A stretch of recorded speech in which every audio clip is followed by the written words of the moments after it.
See ya, wouldn't want to be ya.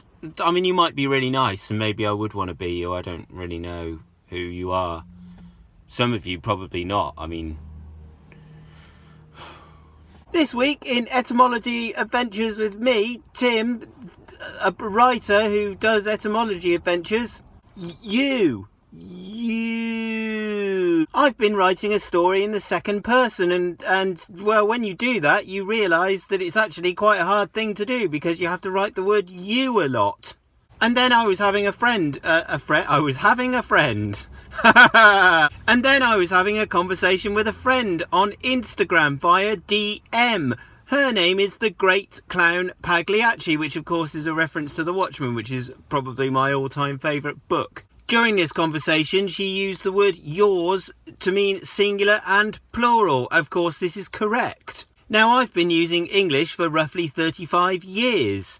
I'm not going to count my first year because, I mean, I was trying my hardest, but I wasn't really using English as such. Anyway, over all of that time, I've never really realised that you is singular and plural. I'd never really realised that it might be odd.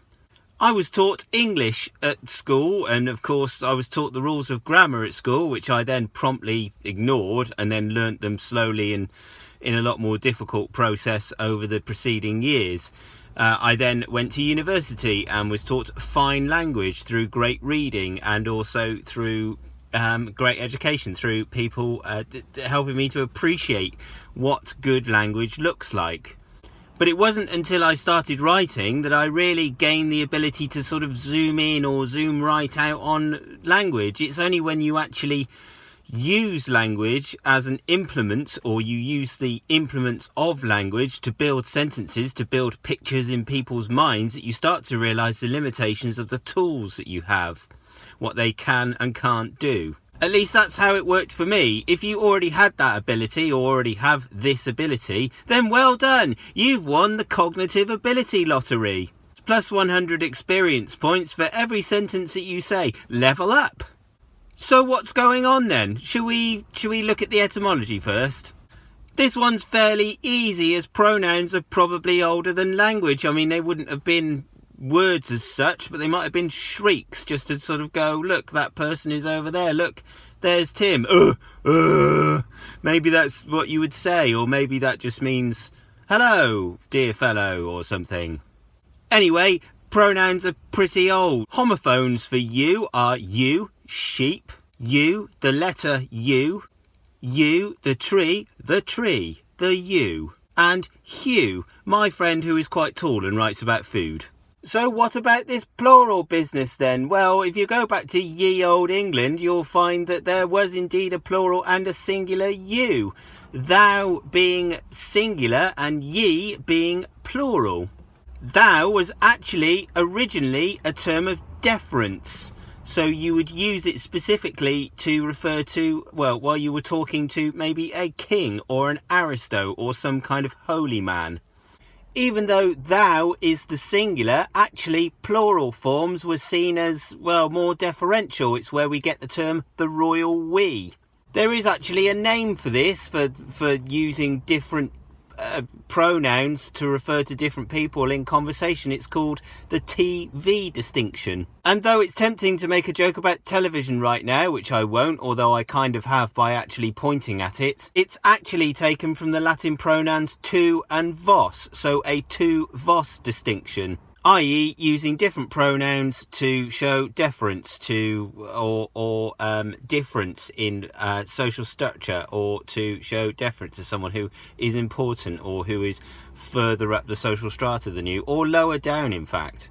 Anyway, using thou as a form of difference or deference had actually kind of disappeared by, apparently, according to Etymology Online, 1575. Ultimately, over the years after that, singular and plural forms of you disappeared, and then it just became the multi-purpose you, yours, etc. Now, if you look right back into your mind grapes and do a memory, or alternatively rewind the video, you'll probably find... Rewind, there's a term. If you go back to an earlier part in the video, you'll find that I used the term ye old England. You'll also probably remember that from lazy imaginings of what medieval England looked like or something, probably in a cartoon or probably in a Hollywood film or probably even worse, probably in an English made film. Most of us, when we see that, assume that it means the, and of course most of us would be correct. So you might think that this is a homophone or something of that ilk, and sadly you'd be incorrect. You see, in the early printing press, the letter Y was used instead of what's called a thorn, which is a letter from, well, it was a letter in the Gothic and the Nordic alphabets. A thorn represented the sound th, and then they added an E, so you ended up with the.